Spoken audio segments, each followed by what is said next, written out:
Welcome to the Network Build Grow podcast, the show where business owners, entrepreneurs, and professionals share their stories, lessons learned, and powerful strategies for building relationships and growing their circle of influence. With Melissa Taylor, your host, each week we'll bring you actionable insights to help you build a better network and a better business.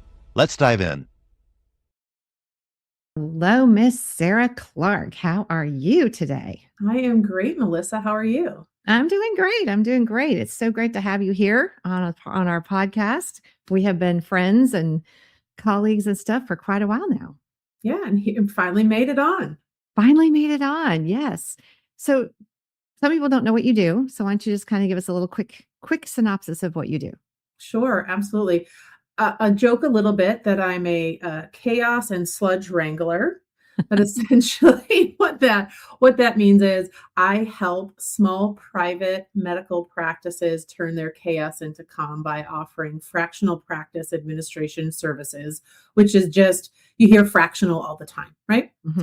In the medical space, it's just that admin that oversees the entirety of the practice to make things run smoothly in the operation sense of things. That's great because the doctors don't have time to deal with all that. They don't. And I'm finding once they realized that they don't have the time and that there's somebody that's available to help them, they didn't realize, putting up a shingle meant running a business and not just taking care of patients. And when they're like, right, I can just do the patient, or they can't just do patients, right? But if they can do the majority of patient care with minimal of the other part and just have a high level view of what's happening in their business, they don't need to do two jobs. They have enough to do. Yeah, they have enough to do. Now you're also a speaker, and that's part of your lead generation for your business and educational thing that you do. Tell us a little bit about how that plays a part in your business. Yeah, it plays a part by bringing awareness, bringing them actionable takeaways that they can go back to their office and utilize almost immediately, or helping them to understand why things are important that they do it, and bringing that thought leadership to them. They get stuck behind in the technology space, right? You always don't think medical is going to be the most technologically advanced. It's going to have all these things. We hear about all these things, but when you're actually in the office, there's a lot of paper. There's a lot of copy of a copy and a lot of inefficient processes, because in the everyday life, but we hear about the technology that's really great, but that's in these enormous large corporations that have all kinds of money to spend on it, and a whole IT division and a research and development place where they can spend that time. But your corner primary care physician doesn't have that, and they need those resources and somebody to come to that sits in that space that can help them to understand what it takes to stay ahead of the curve, or at least like in the curve with the other people, and being able to speak to them, understand their pain points. I have a clinical background as well. So being able to understand the pain points that they're seeing in their clinic and helping develop a strategy for them, taking it to the masses, but then also speaking to them on small, intimate settings with like education for their staff members, as an example. Yeah. So it increases their staff, like their staff works more, I guess, better, employee more engagement, and then as well as patient care, patient satisfaction is huge, right? Where everything sort of works together, right? I talk about the 4 Ps: the people, the patients, the processes, and the paperwork. And paperwork means all of the stuff that they have to do. all the things, right? It's not all paper, but computer didn't have a P.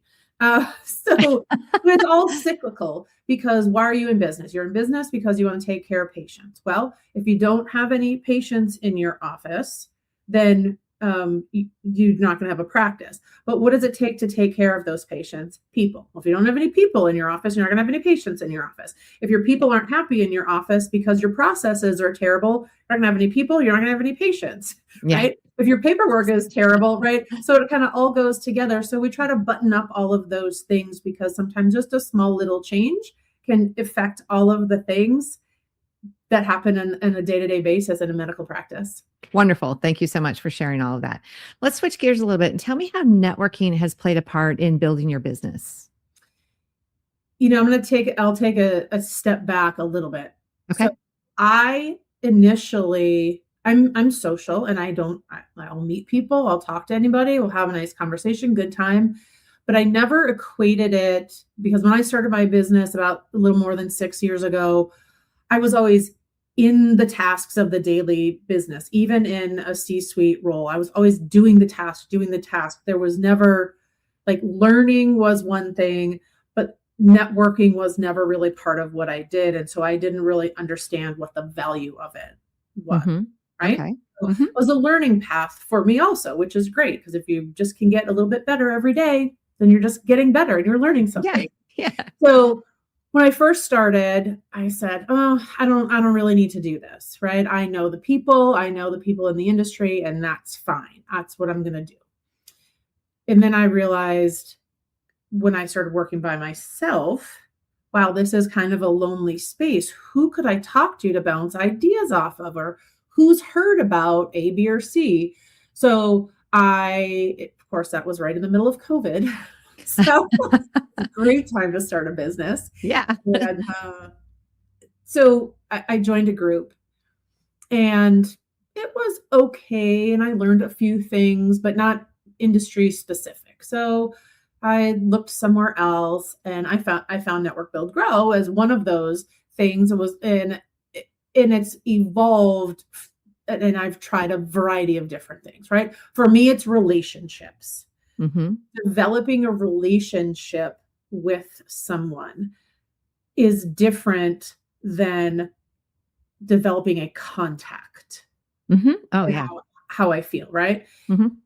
Having a relationship with someone. I have a newer client that I've known him for years, but he has been courting me, if you will, for almost 2 years to determine. We've been developing this relationship together, not ever really talking about working together till about 4 or 5 months ago. And he said, I want to find a way that we can work together.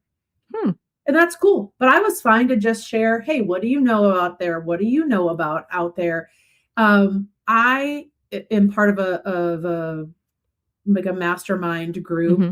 And I knew that one of my clients needed clarity and something that was outside of where my expertise laid, because he also wanted to be the CEO of his medical practice. So he wanted to do all of the things, right?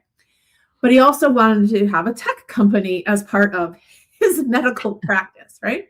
Yeah. I had developed a relationship with someone who I liked personally, but I'd also seen some of his work professionally. So I was able to bring that person confidently into my client space and has furthered my relationship with my client, has established something else. And so to have a client tell me, this person was a home run for me. You knew what I needed and you delivered it. I don't get paid any extra for that. It was this need was developed. And because I went out and networked and met the right people in the right time, the right space, I took the time to find this couple of right groups. And I'm very intentional about where I'm spending my time, because we all have the same amount of time. Right. And we're all busy, right? Yep. But I make these 2 groups are a priority for me. Mm-hmm. And because of that, I've developed relationships that are mutually beneficial, but not just it as a referral. It's not meant to be as a referral type of network. It's meant to be relationship driven. I learned more about health tech startup than I ever thought that I would need to do, which is great.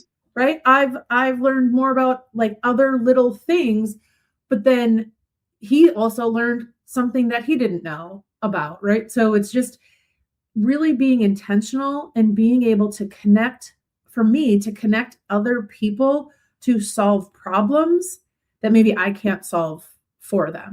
Yeah, because it still makes you kind of the star. Like you said, your client still held you in high regard.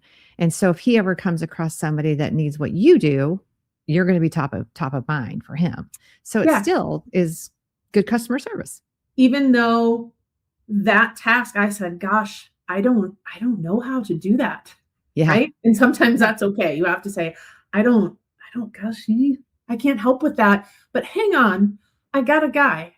Yeah. I did. And I had a guy and I said, just have a conversation. I think he can steer you in the direction. I think I understand your pain point and your need enough. I think this is going to be the right connection for you. And it was, which was great for that person too. Right. Yeah. So to use an old school term, you had a deep enough Rolodex. Exactly. To be able to find the right connection for your client to make it work. And then you, like I said, you're still the go-to person for him. Yeah. And now that person then is like, you understand what I do. You understood the pain point of the other person. How can I help you? Yeah. And it's not just somebody that was like deep in the Rolodex. It's an active relationship. That's great. Right? An active relationship. I had somebody introduce me to someone else that said, hey, I think the two of you would just get along. And I said, okay, that's really nice. Thanks. Yeah. We spoke. We had a virtual meeting. She lives in Nashville, outside of Nashville. We had a virtual meeting. We spoke for 2 hours on the first time that we met. It was like, somebody, like kindred souls. Wow. So we were online dating, right? We met online, but because how'd your husband feel about that? Right. Yeah. I understood what she did. And I understood the pain points of a meeting that I was going to, and was able to bring it up to the executive director of the event and said, hey, your attendees, your membership has expressed these types of things to me. I met this woman. I feel confident in her. I want you to meet her. And so then my contact put her through her program that she does. She was invited to do a keynote, speak, and a breakout session, rave reviews from the session. The scientific chair said, we're inviting her back next year. Wow. That's so great. And then I'm like, and I have a cool new friend. Bonus. Yeah. I have a friend out of it. That's so I try to bring people in the circle that, in my space, I get inundated with financial people that want to reach out and say, oh, hey, I saw you're in Charlotte, and oh, I have a friend that's in Raleigh. What a fun connection. I offer financial services. Do you want to refer your clients to me? Yeah. No. I don't know you. I don't know you. I appreciate the nice, warm intro, but you didn't even put your last name on this email. Like, no, I don't know who you are. A cold outreach, and I appreciate it. But that's not my clients as my name. My name is on as my company name.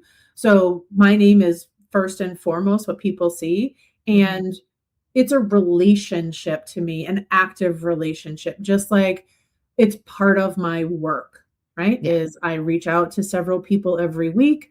If I haven't heard from them in a while, like, hey, I just wanted to check back in, or I saw this thing that I knew you were talking about. I thought it might be of interest to you, article, or, hey, I just wrote a blog post about whatever. And send them some information on that. Just not intentionally to stay top of mind, but just to provide them extra help.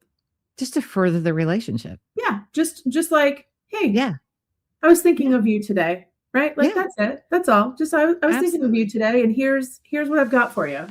Exactly. Yeah. If you network for your business, you already know follow-up is everything when it comes to growing relationships and driving success. But here's the thing. Most of us want to follow up well. We just get stuck.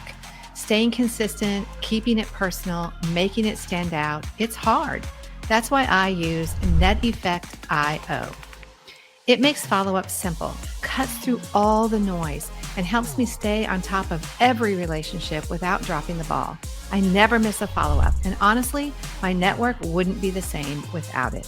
So check it out, neteffect.io. And right now, you can use promo code NBG50 for 50% off of your first month. neteffect.io, your secret weapon to unforgettable follow-up. Okay, so let's do some rapid fire networking questions. Okay. Ready to help some people? Okay, here we go.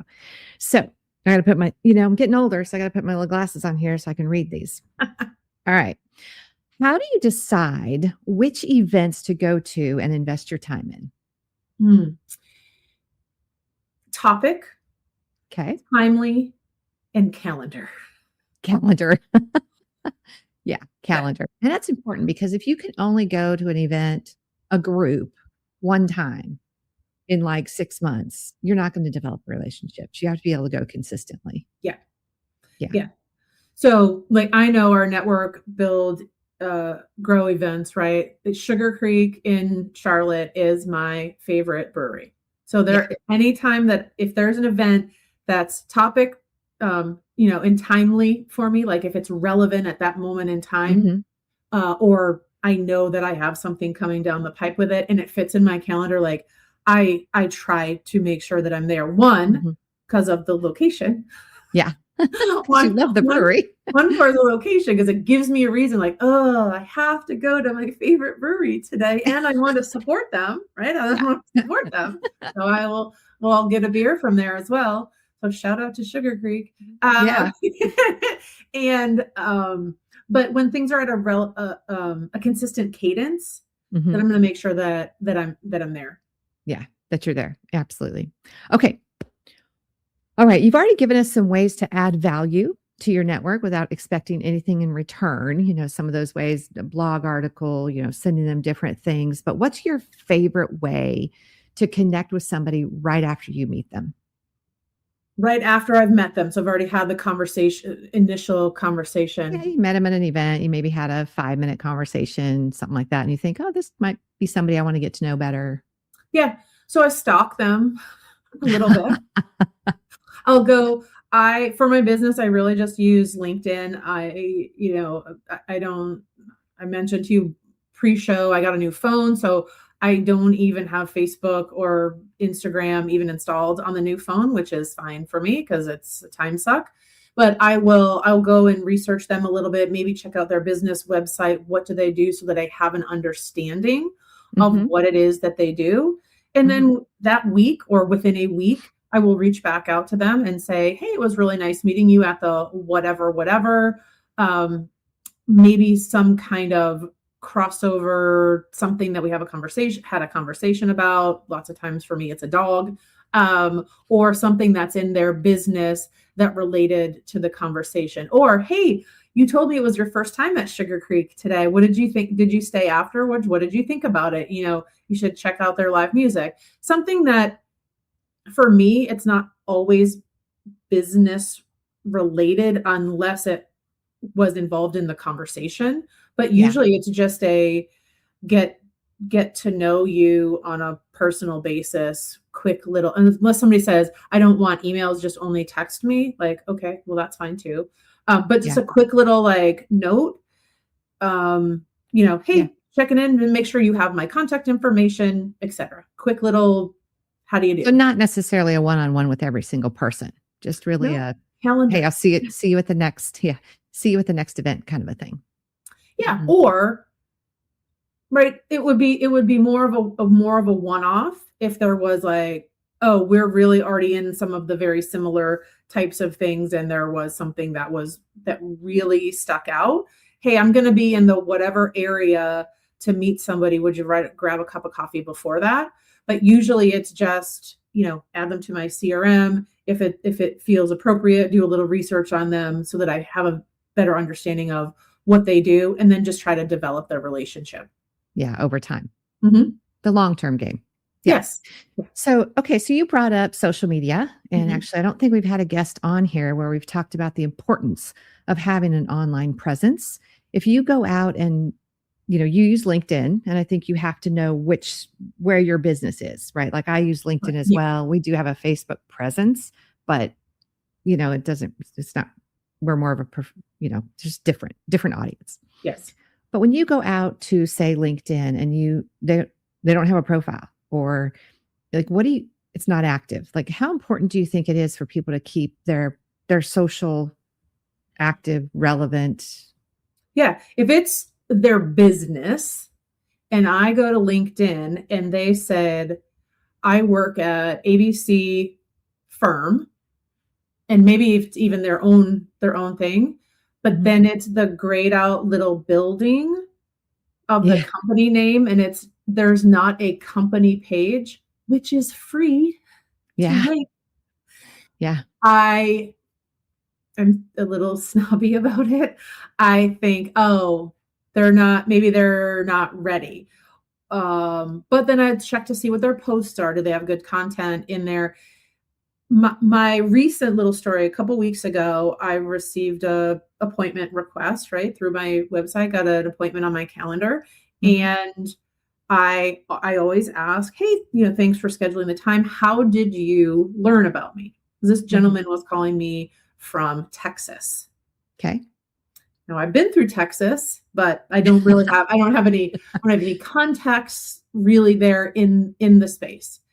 And he said, well, this is what I was looking for. You came up. He said, as a matter of fact, you are number 1 on Grok. What is Grok? Grok is the AI portion of Twitter X. Oh, I gotcha. Okay. Yeah. I don't Twitter. I don't have a personal Twitter or X account. I have never been on it. I don't use it. Interesting. I use LinkedIn. And I have an email list, right, that goes out. And I have a website where I own my content. So what I put on LinkedIn is on my website in case the LinkedIn universe goes away. But through speaking with some marketing professionals that I know, that's the thing, right? Just because it's the Twitter version of the AI agent, it's scrubbing everything. And because my content is relevant, and it was mentioning the things that he was looking for. But he said, he's like, your name came everywhere. Wow. Well, there's not a lot of fractional practice administrators. Yeah, I guess not. But it is important, because now it's not just SEO. It's the AI overview that is that's pulling your content from everywhere. And if you're updating it on a consistent basis, with relevant information, knowing your target audience, and all of those things that Melissa teaches everybody. You can rank up. I do not pay for any sponsored. I don't boost posts. I don't do anything. I'm a solopreneur. I don't have a large agency that I need to have 1,000 book clients on there. So that was very interesting to me. So for me, that's why it's really important, because if people are looking for something, everywhere is looking at you, whether you know they're looking at you or not. Everywhere is looking, and there's Grok. He said, "You're number 1 on Grok." I was like, so funny. Yeah, cool. But it is true, and I do the same thing as you. When I'm done at a networking event or whatever, I go back and I do try to connect with people on LinkedIn. And sometimes it takes people a week, 2 weeks, 3 weeks, a month, 2 months to even accept my connection request. And if you're in business, like, you need to stay up. You need to stay on top of those things, because otherwise you kind of go, are they really a professional? Are they really interested? Are they really doing the things it takes to build a relationship with other people? The one thing I have found recently, maybe in the last, say, 6 months, 5 or 6 months, is my LinkedIn inbox gets inundated with garbage. Yes. So, and I do, if somebody sends me a LinkedIn message and they just blind send it, and maybe I don't know who they are. So maybe they're doing their research too, and like, I want to connect with you, but they don't say who they are, how they know me, what's going on, why they want to connect, just a bink. Now, if you and I weren't connected and you just sent me bink, okay, like, yes, Yeah, because you met me or whatever. Yeah. Because I already know you, and like, how are we not connected here? Right. Right. But if you're reaching out to me for the first time, you can add a little note in there that says, hey, Sarah, I saw your blog post that you just put out today. It resonated with me. I'd love to connect with you. Yeah. Or if you just got back from a networking event, hey, I met you at such and such a networking event. Exactly. Thought we should connect here. Yeah. If you send me a message that's just like that banking thing, or I work in revenue cycle management in medical practices, how can we partner together? I don't know. We can't. And you're offshore. My VA is offshore, right? But I don't have a problem with offshore. But most insurance contracts in the United States do not want you to work with an offshore company for HIPAA privacy policies, right? So there are a dime a dozen. I'm not partnering with anybody until it's vetted, like, all 7 ways to Sunday.